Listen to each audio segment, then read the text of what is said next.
Well, this morning as we continue moving forward in the I Am series, there's this question that came up as I was getting ready, and it has to do with this idea that, have you ever been in a situation, can you think of a time where you completely misread what was going on, either in a conversation or at some point where you thought everything made perfect sense, but there's new information or time and reflection or even some sort of figurative or literal light that was added that showed you that you were seeing things completely wrong? You're human, so the answer is yes, you've had one of those times. You know, it's this thing where when we don't have all the information, we don't know what's really going on, we have to make a judgment from what we see, and we often misread things. This happens frequently in my house right now with our dog, Linus. This is Linus. He's our 1.5-year-old lab. Yeah, I'm that guy that brings dog pictures to church. No more baby pictures, just dog pictures. But Linus is a 70-pound, muscle, spazzy, energetic dog that has this really, really deep bark and is scared of everything. Like, he looks so tough when he starts barking, but he's just scared. He hides between my legs anytime any animal comes in our yards, but he barks so loud. And so whenever he's really aware of what's supposed to be in each place in our house, in our yard, and if something shows up that's not supposed to be there, he loses his mind. And so one night I'm laying upstairs in bed and it's after midnight and he just starts going nuts. And I'm yelling down the stairs, lay down, be quiet, no bark. Nothing's working. He's just going and going and going. And so I come downstairs and I walk into the kitchen and he's staring at the counter and the coffee maker's on the counter and I'd set it on clean in the middle of the night. And so it's percolating and I'm like, that's kind of weird that he hears that noise every single day. And then I look at the counter and there's something there. I turn on a light and there's literally just a towel sitting in front of the coffee maker. And he's losing his mind. Because he walked in the kitchen in the middle of the night to get a drink. He's like, that's not supposed to be there. Something's wrong. I turn on the light, I pick up the towel, I hand it to him, he sniffs it, and he goes and lays down and is snoring 30 seconds later. But he had this keen awareness that like something's out of place here. So at the very least, my dog is a really, really good alarm if someone enters my house. He may not protect me physically, but I'll know if something is not supposed to be there and shows up. Linus was literally in the dark, and when I turned on the light, he was able to chill and relax again. This happens relationally in a lot of ways in our lives, and one that sticks out to me is in 2016, I got pneumonia. I'd never been like sick before in my life. And I got pneumonia so bad that when I went to the hospital, they took an x-ray, and they're like, we don't think you have pneumonia, we can't see anything. And so they put me in a CAT scan, and they're like, actually, there's just so much pneumonia that we couldn't tell a difference. I'm like, oh, that's good. Oxygen levels wouldn't come up. I'm like feeling like I'm gonna pass out all the time. They're like, basically you have to take the next week and sit and do nothing and try to let the antibiotics work. Steroids and antibiotics. So I go and I sit in my recliner and I'm there for 7 days doing nothing, just trying to breathe and not pass out and let the medicine do its job. My wife was in her last semester of college to become a teacher, so a pretty intense semester. We have 4 kids who have schedules and things. And Megan had to do all the running that week. Keep all of it up. And towards the end of that week, I think it was like exactly a week later on Sunday, she had started to get a nasty cold. And so she has quarantined herself up in our bedroom. I'm still sitting in the recliner that was my home. And she comes down the stairs and she starts talking about how like, man, this is frustrating that I'm feeling this way and this sickness and my head hurts and I can't breathe. And I got really angry. And I got really, really mad because what I thought she was doing was saying, you should be better by now. Why are you still so lazy that you're just sitting in this chair? And so she's telling me her symptoms. I was like, yeah, but I can't breathe. And I pass out when I do anything. And she just starts staring at me. And then, of course, like all good couples, it just ratchets up massively. And so we're just fighting about everything that's happening in the room. And one of our 8-year-olds, our twins have this like drive me nuts ability. Whenever there's tension, they come and stand right on the edge of it and just stare at us. I'm like, this isn't helping, please go away. She's 8. She goes, hey, are you guys fighting about who's sicker? Yep. Yep, yeah, we are. Megan had come down and literally was just trying to connect and say, doesn't it suck we were both sick at the same time? Isn't it hard that this is going on? But because I had these narratives about I should be doing more, I should be helping out more, but I physically can't, I thought that was the intensity in what she was bringing to the conversation. It took an 8-year-old daughter to bring illumination to what was going on there in that space. This kind of stuff happens all the time in our lives, where we don't see things as they actually are. It happens at work when we're working with coworkers or superiors or even direct reports, and we don't understand why they're doing things the way they are, why they're not doing the things the way we think they should. It happens with our relationships with other people, whether it's our marriages or our parenting relationships or even friendships. We don't always understand the factors that are at play in a conversation, in a tension or a disagreement. And it's really difficult, especially when it gets emotionally charged and we miss what's really going on. This happens in our relationship with God and our participation in church when we're engaging the scriptures in something that Jesus says just doesn't sit right with the way we've decided to view the world, the way we've been taught to view the world, and it creates this tension in us, and we have to wrestle with, what do I do with this?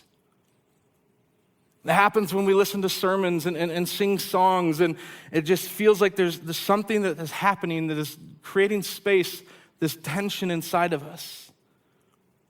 And we're not sure if we're seeing things fully clear. And it even happens sometimes when we have the big doubts come in. Does God even exist? Is Jesus real? Can I actually know who God is and what He is like Jesus says I can? We have all these situations in our lives from small things like work to big things like existential doubts and questions, where often we're in the space where we don't know if we have all the information we need. We're not sure if we're seeing things clearly, and usually it's only after we start to see things clearly we realize we were in the dark. You see, this morning, as we look at the second of the I am statements in the Gospel of John, we find our big idea for the day, and it's this, that Jesus brings illumination for all who are willing to see. That when Jesus comes to this earth and lives the life He lives and dies and rises again, He's bringing illumination for all who want to see, for all who are willing to see. If you have your Bible with you this morning, whether paper or digital, you can open up to John 9, and we're going to get there in a minute. But when you look out throughout all of John's gospel, there's these themes that he runs through the entire book. There's this intentionality in the stories and the words of Jesus that John includes that makes some very, very big points. And one of the big themes, this idea of light and darkness. Light and darkness were big themes in the first century because we live in a time where there's perpetual light. We're in a room right now with no windows, but you can see me clearly and I can mostly see you guys.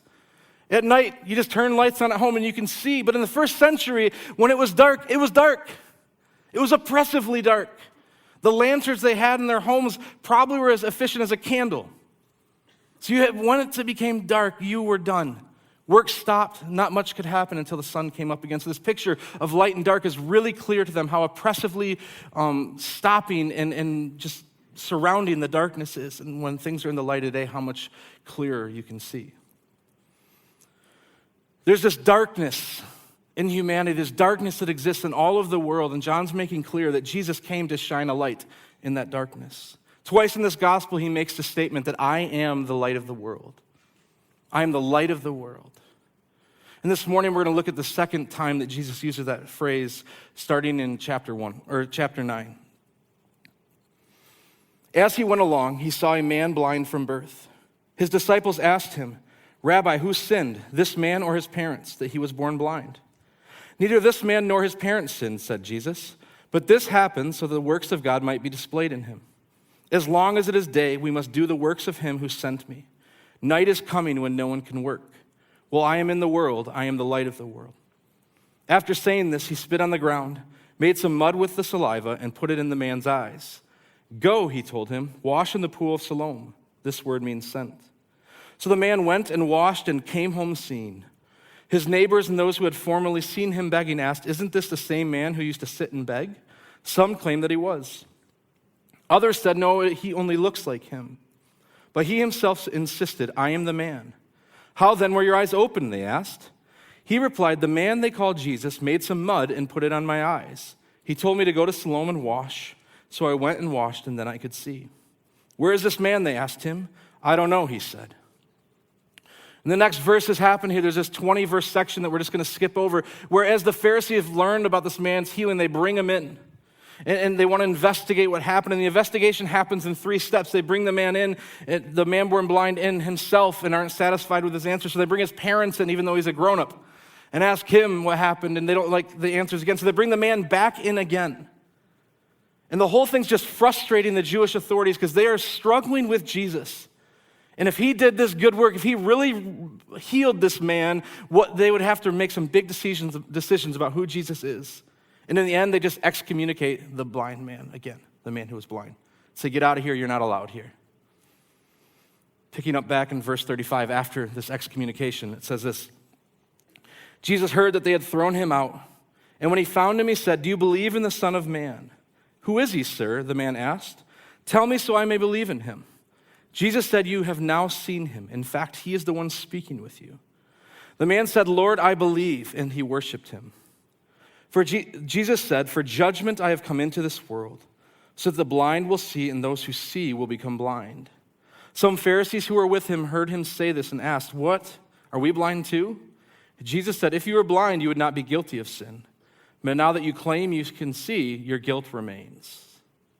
So Jesus and his disciple, they're leaving the temple grounds. They've been in the city for a week for the Feast of Tabernacles, and Jesus has taught there a bunch. And as they're leaving, they notice this man who was blind from birth.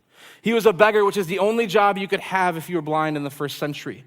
Because physically you couldn't do a lot of things, and then you were outcasted from the religious and the social life. So your one way to bring income, the one way to provide for yourself and those you love, is to sit on the temple steps and beg. And you pick the temple steps because hopefully people walking in and out of a temple would have some extra sense of generosity than those people just out in society. So this is the place that people would collect. He was regular there. His blindness obviously makes life extremely difficult for him physically, but it cuts him off socially from the norms of society and even the religious celebrations. He can't go into the temple at all. So when the disciples and Jesus noticed this man, the disciples ask him, whose sin was the cause of this blindness? It's from birth. Whose sin? Did he do something in the womb? Was it his mom's fault? Was it his dad's fault? Jesus had spent the last week teaching at different seasons, at different times at the Feast of Tabernacles. People were walking away like completely divided on him because of the amazing things he was teaching, the claims he was making about how he was revealing the Father to everybody. And so the disciples have this opportunity to ask Jesus this hard question, basically saying, how do sin and judgment work? Especially in this kind of thing, when someone has this disability, this blindness from birth, what sin caused this? And like so often, Jesus is operating from a different set of categories and paradigms than the disciples even have. They're in this very this equals this, there's no other way to see it, he must have sinned if something bad has happened type place. And Jesus says something completely different, because when we look at his interaction with the man born blind and the healing that happens, we see this. Is change happens when we receive Jesus' illumination. Change happens when we receive Jesus' illumination. After the disciples ask their question, Jesus responds basically saying it's no one's fault. It has nothing to do with his sin. It has nothing to do with his parents' sin. It's a tragedy and it's a misfortune, but someone's sin had nothing to do with it. And this is one of those verses that on the surface, depending on the different translations we're reading, that can cause us some problems and mislead us a bit. Because when Jesus says, this happened, this man's blindness happened, so that the works of God might be displayed in him, he is not saying that God caused this man to be blind from the time before he was even born, so that 20-something years down the road, Jesus could heal him and people could see how powerful God is. That'd be that would not be a great way to live. Like, sweet, I have this disability that's made me a complete social outcast just so that 20 years down the road, God can look really powerful. It's not what's happening here. Jesus is saying that what I'm about to do when he heals the man is overruling this misfortune. It's overruling this unfair, unjust, suffering that's existing and happening in this world, so that both the man himself and those who are watching Jesus are going to witness a miracle and realize that Jesus really was the light of the world. He brings sight to the blind. I'm the light of the world. After Jesus says, while I'm in the world, I am the light of the world, he rubs some dirt and some saliva together, puts it on the guy's eyes, and tells him to go wash in the pool of Siloam. The pool which Jesus tells the man to go to is directly south of the temple. It's the main road, and it's the main source of fresh water for the whole city. It's where Jewish people would baptize converts when they were converted. And in the Feast of Tabernacles that they just finished celebrating, all the water that was used for all the rituals, this is the pool it was required to come from. So it's like a significant place, considered a place of cleansing. And Jesus sends this man to this place where the sacred water is. This sacred water that he wasn't really allowed to use because he wasn't allowed in the temple, and says, go wash yourself there. And then he goes and he washes, and I love the way it reads. It says, and he came home seeing. When the mud went in his eyes and the saliva went in his eyes, it didn't change anything yet. It was step one in some formula that doesn't always make sense. But faithfully, after Jesus did this thing to him, the man listens and responds and does what Jesus asks him to do and goes and washes in the pool. And he sees for the very first time. Can you imagine that? No sight for 20-something years. And all of a sudden you can see everything. The beauty of creation. People's voices that you've heard your whole life, what they actually look like. The colors and now the sights to match the sounds and the smells of everything around you. All these things he's only imagined up until this point. Now he experiences for the very first time. And there's this change that happens because he's willing to receive Jesus' illumination. And he receives it by faithfully responding to what Jesus tells him to do. If he just takes the mud in his eyes and goes home, he's still blind with a dirty face. But it's that he trusts that what Jesus says to do, like go wash yourself and then you'll be able to see, because he trusts and takes that step, he receives like this physical illumination. And there's this unmistakable pattern that's presented in this passage and all throughout the Gospels. It's in the receiving of what Jesus offers and faithfully responding to what he's offering and asking us to do, to his call, that illumination and transformation come into our lives. It's in the faithful response and the obedience to the things he's calling us to do that we receive the actual illumination. It's not just listening. It's not just thinking it sounds pretty good. It's actually taking the steps of obedience, doing the things that Jesus is calling us to. And when we do those things, we actually get to receive the illumination, the transformation that Jesus offers. This is true today as well. When Jesus offers himself to us, when he offers his light to the darkness in our lives, our responding to him in faith and in hope is what enables us to actually receive his light. And when we look at how the man born blind responds, it shows us that the appropriate response to illumination is always worship. Illumination leads to worship. For the first time in this man's life, the physical suffering that has excluded him from the social and religious life of his culture is gone. The tragedy that has kept him on the outside is gone. And he goes before the Pharisees so they can investigate what's going on. And there's probably a part of him that thinks, now I get to be in. I'm no longer an outcast. I can take part in this feast that I hear the parties happening behind me. I smell what's going on, and I've never been able to go in, and now I'm going to get to go in. And as the Pharisees investigate, they're so divided and upset about Jesus that they can't even tolerate the man, even though he's blind no more. He tells them what happened in his life, and the Pharisees can't accept anything Jesus does as good. So they say to him, you are steeped in sin at birth. How dare you lecture us? And they throw him out. Another exclusion for this guy. Throughout this whole section here, this man goes on this incredible journey in understanding who Jesus is. At the very start, after he's healed, when his neighbors say, how did this happen? He said, the man they called Jesus. There's this guy, they call him Jesus. He did this. When the Pharisees are asking him questions about what happened, naming how no sinner could perform such signs, he replied, yes, because he's a prophet. After they interrogate his parents and bring him back in a second time, he says this, he's like, one thing I know. I was blind, now I can see. And if the man was not from God, he could have done nothing. He's a man, he's a prophet, he's from God directly. And then he gets cast out. And when Jesus hears he's cast out, he goes and finds him. And he asks him, do you believe in the Son of Man? Do you believe that there's a man that's the incarnate revelation of God, that's God with flesh on? And the man says, who is it so I can believe in him? I want to know. Jesus says, you've now seen him. In fact, he is the one speaking to you. And the healed man who has received physical illumination from Jesus, the light of the world, responds to the spiritual illumination by, Lord, I believe, and worships him. He's moved from a man to a prophet, to someone sent from God, to the Messiah, to the light of the world, and his response is to worship, literally to fall down on his knees and acknowledge Jesus as Lord. when we receive illumination, the proper response is worship. And I don't mean proper in a like, you're supposed to do it, it's the right thing to do, it doesn't matter whether you feel like it or not kind of way. But like once we've received illumination, how can there be any other response that's appropriate? When I was a sophomore in high school, I first started to take the idea of following Jesus seriously. And my youth group went to a conference called the State Teen Conference, and it was for all the Baptist churches all around Michigan, all came to Cornerstone University for a total youth rally thing with worship and teaching and spend the nights in the dorms. And this is my first time at one of these kinds of things. And so I'm super comfortable with my friends, I'm super comfortable with the people I'm with, but when I walk into the room and there's music and it's loud and there's teaching, I have no idea what's happening. Like even though I've started to take following Jesus seriously, this all feels really foreign to me.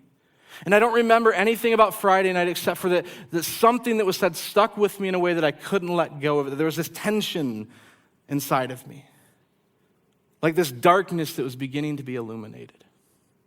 And the next morning we woke up and I had a rugby game that day, so I was having breakfast and then leaving. My parents were coming to pick me up.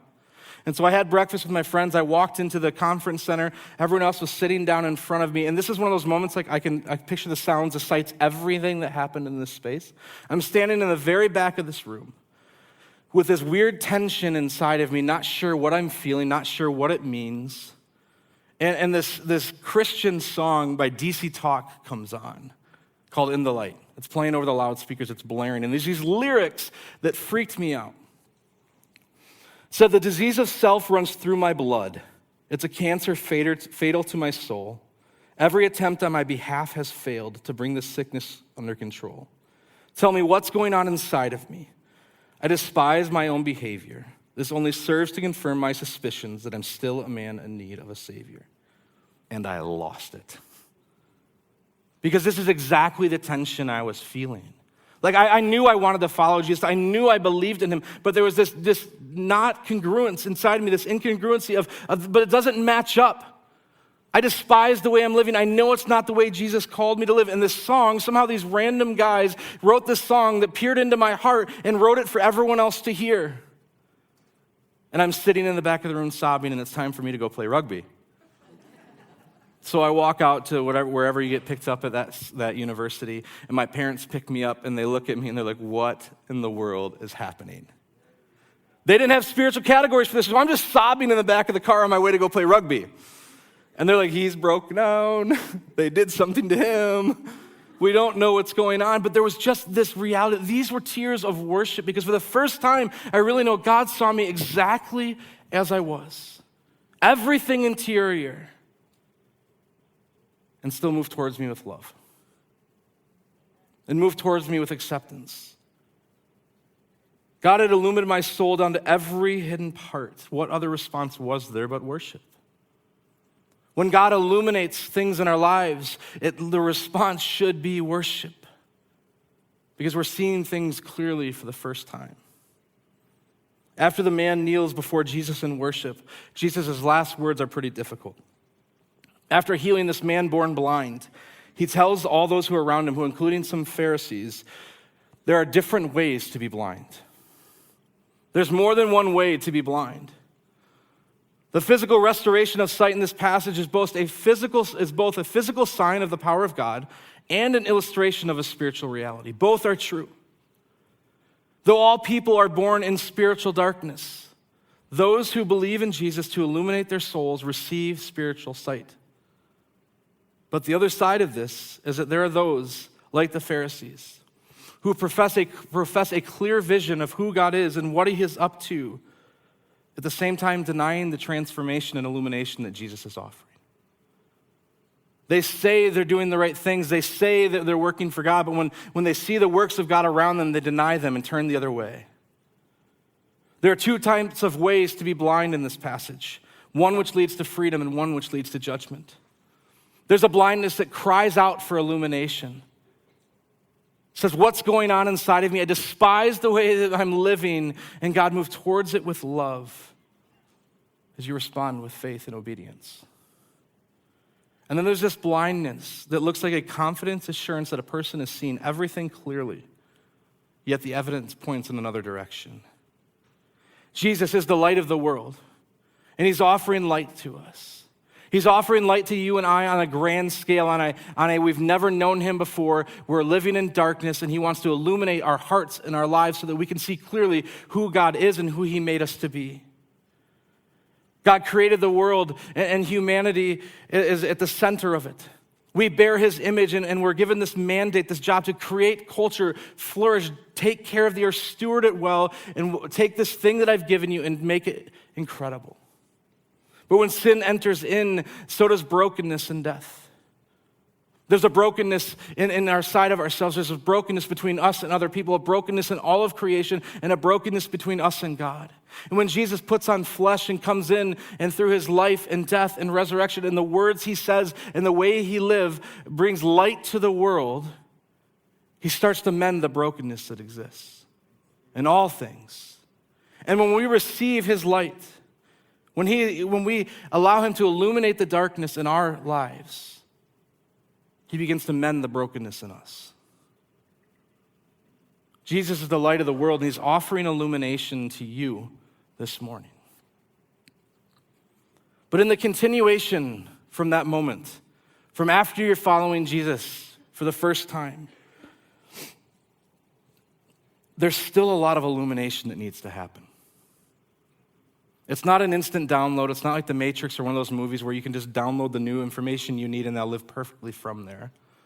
Like, yes, you've crossed over from darkness to light, but there's still so much interior work, so much work in your heart and your soul of mending and receiving the light that God is offering, and it's the work of discipleship. It's the intentional process of becoming more like Jesus. And it doesn't happen in an instant download way. It happens in a co-laboring work with God. Sometimes transformation looks like placing Jesus at the center of our lives, that understanding that he is at the center of all the things in our lives, that's what it means for him to be Lord. Sometimes it looks like allowing ourselves to sit in the joy of acknowledging that we are loved by God and he wants to speak good news to us. And sometimes the transformation that is needed is for us to see things differently than we ever have before. For Jesus to show us blind spots that are in the way of us being transformed into the likeness of Christ. According to what Jesus says in this passage, spiritual blindness seems to be often assuming that I am viewing things the perfectly correct way, which can lead me to discrediting the work of God that God is doing around the world that doesn't fit in my boxes. My definition of who God is and how it is working is perfect, and anything that doesn't fit in that must be wrong, therefore I'm good. Seems like Jesus is saying that looks a lot like spiritual blindness. There's pride at play in us when we live in this way. There's this assumption that the way you and I are viewing things is the exactly right way almost guarantees blindness. There's a humility that is necessary for us to see things from a different perspective and allow Jesus to illuminate what is true. All of us collect assumptions about God, about the world, and about other people as we move through life. It's how we get through. We build assumptions and patterns. The question that the religious leaders refused to acknowledge was this: is it possible that some of my assumptions are the very things blinding me from seeing things the way Jesus does? Are the assumptions I'm bringing to the table about a man born blind, about how sin interacts with people, about how the world is wired, about how God moves in this world and how the Messiah is going to show up, are those the very things that are blinding me from seeing things the way Jesus does? Sometimes illumination means that we need to allow the tension to enter in and consider a change of perspective. One of the most powerful examples of that I've heard in the last decade or so was the story of Ron and Debbie Hall in Denver Moore. There's a book called The Same Kind of Different as Me, and they made a movie about it as well. But Denver is this man who was born in rural Louisiana in 1937 and ends up being a virtual slave as a sharecropper throughout the 40s and 50s. Around 1960, he jumps on a freight train and becomes a homeless drifter for about 6 years until he ends up in Angola prison for a decade.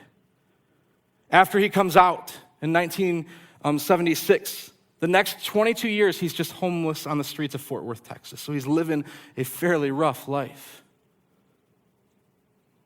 There's unbelievably horrible things that have happened to this man. Now, Ron Hall was this incredibly wealthy art dealer. He was a fine art dealer. He was married to a woman named Debbie who had a very strong faith. He did not. And she spent a lot of her time trying to help people, especially people who are homeless. Ron, on the other hand, had very little compassion for homeless people and basically said, and this was in an interview, he said this, I thought most people were homeless because they made bad choices and it's their own fault. But one night in 1998, Debbie has a dream that there's a particular homeless man in the inner city of Fort Worth, and that poor man was wise, and his wisdom would help the city to be changed. And so Debbie starts volunteering at a food kitchen in the inner city of Fort Worth, and she starts dragging Ron along, and he doesn't want to go, but he starts coming. And so they've been there for a couple weeks, feeding the homeless and getting to know the community. And Ron says, I was just starting to get comfortable with the gig, understand how people are going to operate and how they're going to react to me in the space. And a fight breaks out. And not like just a little fight, like shoving, like a fight where tables are flying, chairs are being thrown, there's people laying on the ground everywhere, and Ron sees what's happening and ducks behind his serving counter. He was like, I don't want anything to do with this. This is exactly why I don't want to be here. And he looks up at Debbie, and Debbie is jumping up and down like a cheerleader at a football game, saying, that's him. That's the man from my dream. That's him. And Ron peeks up and sees only one person left standing. It's a huge man, no shoes, no shirt, completely ripped up pants. And he's screaming, I'm gonna kill whoever done it. I'm gonna kill whoever took my shoes. And Debbie says, the one who's threatened to kill everybody, that's the guy from my dream. And she looks at Ron and says, and I think God told me that you have to be his friend.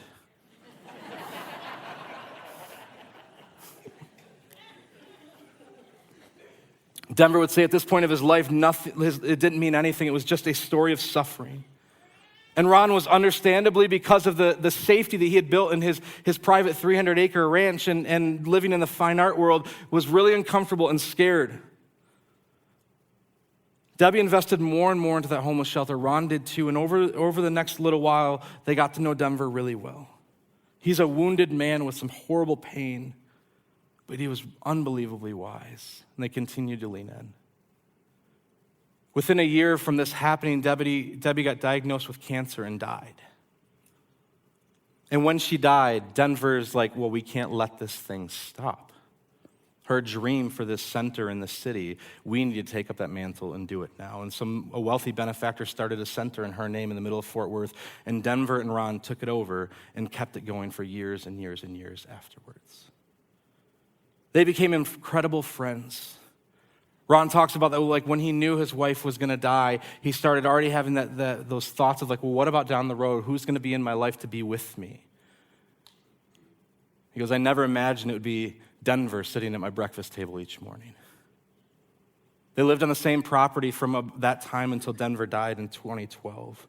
And their full story, which, trust me, this is like scratching the surface, does no justice of, was put into this book, put into this movie, and they've traveled the world together, bringing awareness to homelessness, dignity to people who are on the streets because of their inspiring friendship.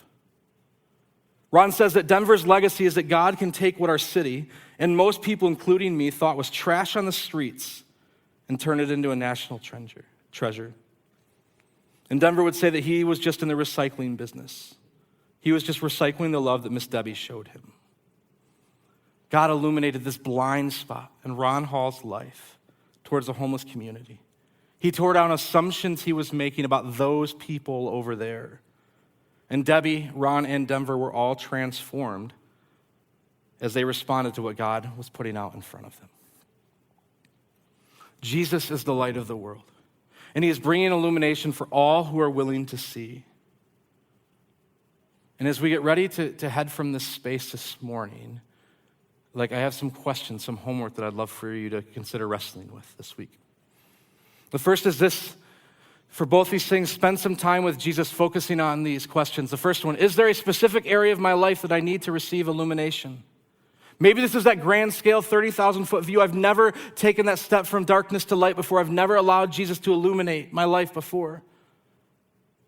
To allow him in to start mending the brokenness that exists. If that's you, take that step this morning. Come talk to me after the service. Talk to someone you know in the room who is already ahead of you on the journey with Jesus, or another pastor. Come talk to us. We'd love to talk to you about that. But maybe it's something else. Maybe you need illumination in an area of pain, of worry, of doubt, or confusion. Spend some time with Jesus, asking him to reveal himself, to show you the light. What is the next right step forward? And be faithful in that step. We receive his illumination as we're faithful to the next steps he's calling us to. And secondly, are there assumptions I am holding on to that are blinding me from seeing things the way Jesus does? Are there blind spots that I'm aware of that Jesus is asking me to humbly let go of? Asking me to be willing to step out, to meet Denver, to have our categories exploded as we develop a heart like Jesus? Or maybe just asking Jesus, are there blind spots that are so blind to me I don't even know they're there? Can you reveal those to me, Jesus, because I want to follow you. I want my life to be illuminated by the light of the world. Would you guys stand with me as we close to pray?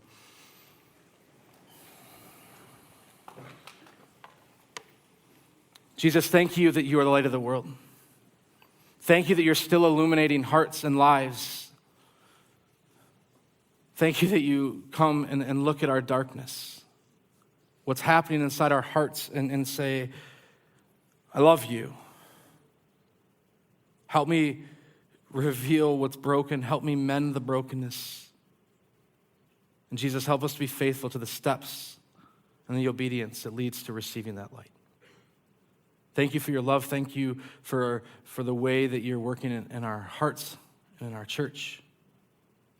May we continue to be light bearers in our own lives and bring that to the world. It's in Jesus' name we pray. Amen. Thanks, guys. Have an awesome week.